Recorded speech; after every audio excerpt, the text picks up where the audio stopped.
조선 왕실에 행해졌던 의례, 우리가 오례, 5가지 의례라 해서 오례라고 규정을 하고 있습니다. 그 의례를 국조오례의라고 합니다. 이 국조오례의를 정한 것은 사실은 결과적으로는 조선시대의 궁중문화를 풍성하게 하는데 큰 기여를 합니다. 결과적인 해석이긴 하지만 이 오례는 국가례는 오례로 규정이 되고요. 민간에서 하는 의례는 사례로 시행이 됩니다. 여러분 아마 관혼상제 아실 겁니다. 관혼상제 하면 관례는 성인의례, 혼례는 결혼, 상례는 죽음과 관련된 것, 제는 제사의례 이렇게 4가지죠. 근데 국가례는 오례로 규정이 됩니다. 첫 번째가 길례. 길례에는 길할 길자를 쓰는데요. 대부분의 제사의례가 이 길례에 들어갑니다. 가장 대표적인 것이 우리 역대 왕과 왕비의 위패를 모신 종묘, 그리고 토지신 곡식진을 제사하는 산천, 가장 대표적인 길례 의례입니다.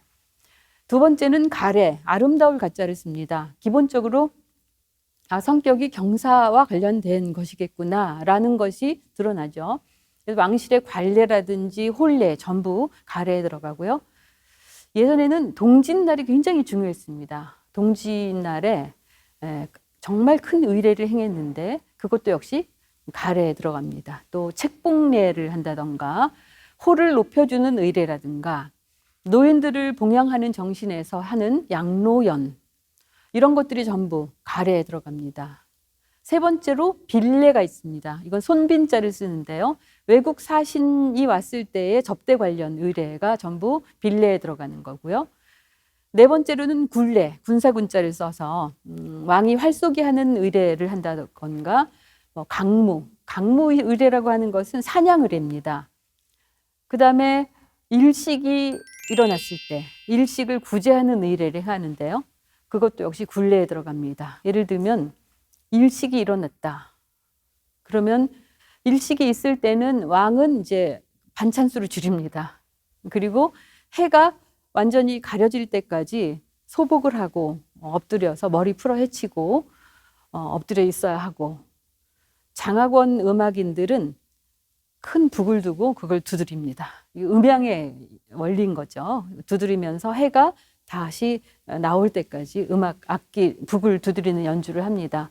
군기시의 군사들은 창으로 이런 그 나쁜 세력을 이렇게 찌르는 같은 형상을 해야 하고, 지금 이 시대에 보면 사실 연극처럼 보이죠. 그다음 마지막에 흉내, 왕실의 죽음과 관련된 것, 이런 5가지 의례가 왕실의 의례로 행해지는데요. 이 중에 대부분에는 음악이 들어갑니다. 물론 소규모 의례라든가 죽음과 관련된 의례에는 음악 연주를 하지 않습니다.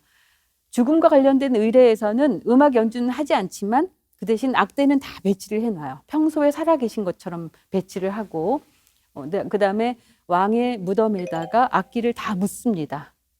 왕의 의례 그 무덤 안에는 사실은 그 큰 악기를 그대로 묻는 것이 아니고 전부 소형으로 미니어처로 만들어서 악기를 다 묻습니다. 그것이 왜 그러냐면 왕이 평소에 살아계실 때 하는 모든 것을 다 한다라고 하는 그런 상징적인 의미가 되는 거죠.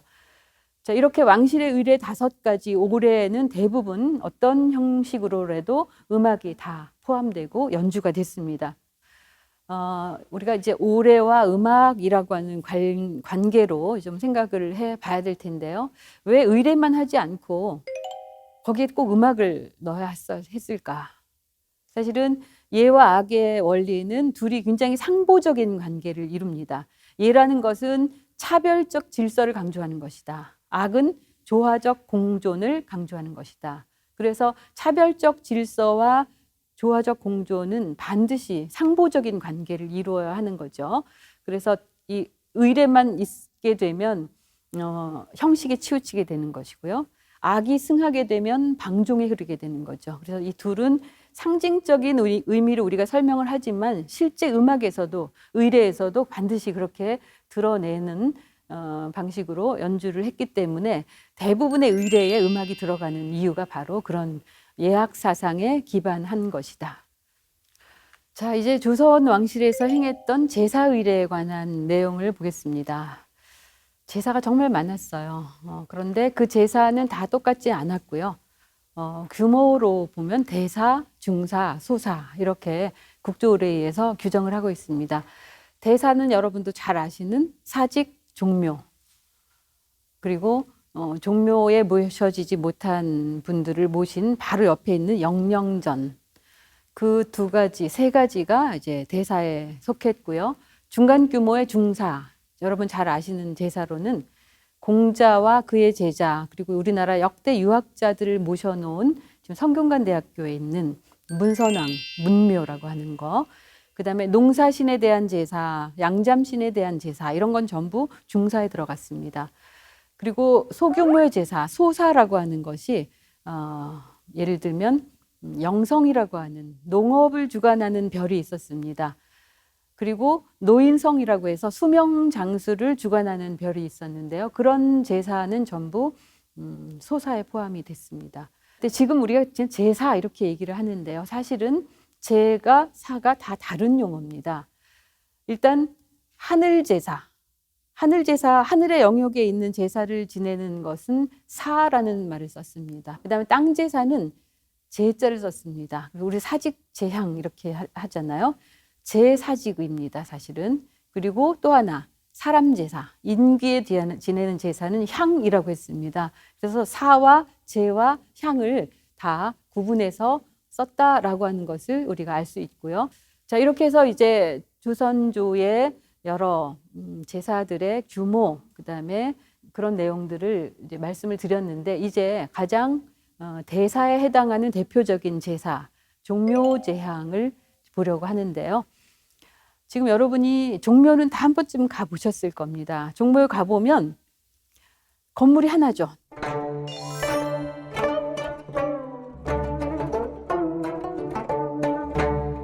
이 종묘 구조를 보시면 그 상월대에 편성하는 악대, 등가 악대가 편성이 되고요.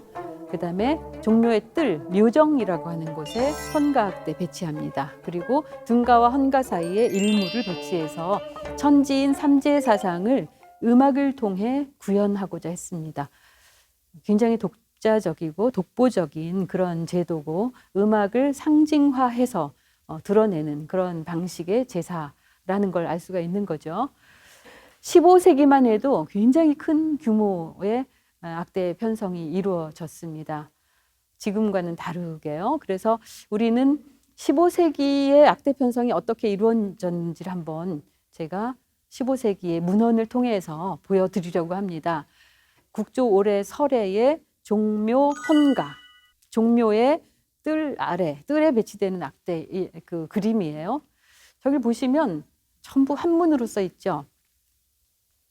어떤 단에 어떤 뭐가 위치하느냐, 남쪽에 북쪽에 방향 써 있고요. 거기에마다 전부 악대가 하나하나 들어가죠. 보니까 굉장히 많은 악기가 들어갑니다. 검은고, 가야금 다 들어가고요. 월금, 비파, 비파도 향비파, 당비파 다 들어갑니다. 관악기도 대금, 중금, 소금이 다 들어가요. 그래서 15세기의 종묘제략의 악기 편성만 보더라도 좀 전에 보여드렸던 그 사진처럼 단출하지가 않았다는 걸 알 수가 있는데요. 시간이 흐르면서 악기 편성이 점점 축소가 돼서 일제강점기를 거치고 지금 이 시대에는 굉장히 축소된 형태로 음악이 연주된다는 걸 알 수 있고, 그 축소된 형태로 세계문화유산으로 지정이 돼서 지금은 그 상태 그대로 지정이 됐습니다. 그래서 우리가 역사라는 것, 시간이라는 것이 그 시간의 흐름이 음악을 참 많이 변하게 하는구나. 그 변화 요인 중에는 정말 자연스러운 변화도 있고, 또 이제 일제강점기를 거치고 조선이 멸망을 하고 하는 과정에서 또 많이 왜곡되고 축소되는 그런 문제들도 발생했다는 걸 알 수가 있습니다.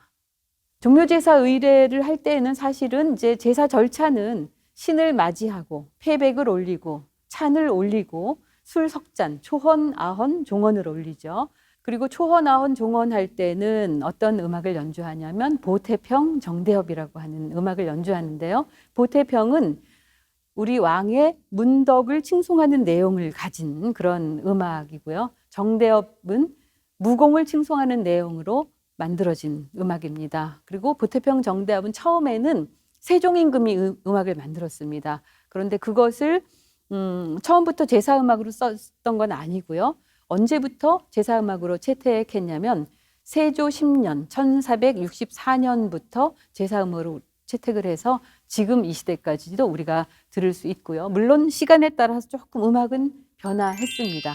지금 연주하고 있는 음악은 세조대 것하고는 차이가 약간 있지만 기본 틀은 그대로 유지가 됩니다. 그래서 음악사를 통해서 처음에 만들어진 음악이 지금 이 시대까지 연주가 되고 있는 정말 특별한 음악이 바로 우리 종묘제략이다라는 걸 알 수가 있습니다.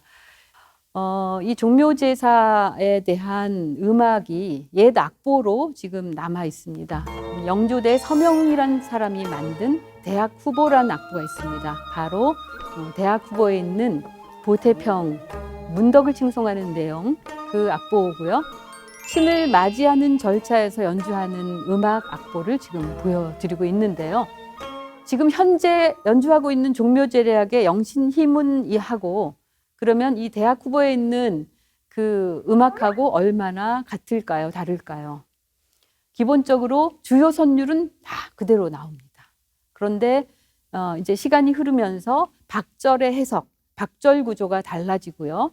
그래서 선율은 그대로 나오지만 길이 같은 그런 요소, 그다음에 악기 편성 이런 것들은 지금하고 달라진 형태 알 수 있습니다.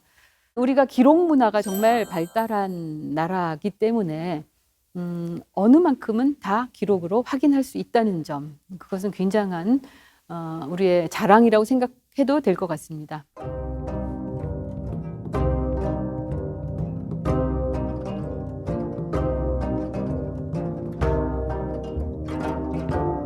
또 하나 말씀드릴 것은 그때 춤을 추는데요. 일무라고 하는 춤을 추는데요. 일무라는 것은 사실은 제사 대상이 천자냐, 제후냐, 대부냐, 사냐에 따라서 천자는 8일무, 제후는 6일무, 대부는 4일무, 사는 2일무 이렇게 위치에 따라서 그 신분에 따라서 일무에 춤추는 인원수를 규정을 해놓고 있습니다.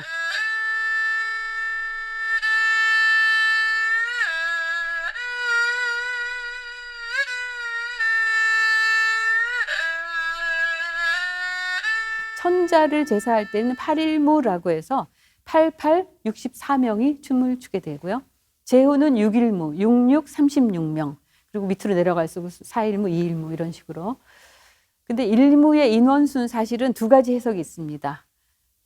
가로하고 세로, 열과 행이 똑같이 일치하느냐, 그렇지 않느냐의 두 가지 해석이 있는데 8열은 똑같다. 그러나 행수는 다르다라고 하는 학자가 있습니다. 바로 진나라 때의 두예라고 하는 사람, 두예라는 학자는 일수와 열수가 똑같다라고 주장을 해요. 그러나 한대의 복건이라는 학자는 열수는 똑같이 8열이다. 그런데 일수만 차이가 있다. 그래서 6일무의 경우는 68, 48해서 48명이 추는 춤이다. 이렇게 주장하는 학자가 있습니다. 근데 조선 시대에는 내내 그걸 가지고 이제 의견이 통일되지 않아요. 왜냐하면 우리 조선 성리학에서는 가장 중요한 그 경전 해석을 주자 해석을 따르는데 주자가 논어 8일편에 일수와 열수가 같은지 다른지 알지 못한다 이렇게 주석을 내렸거든요.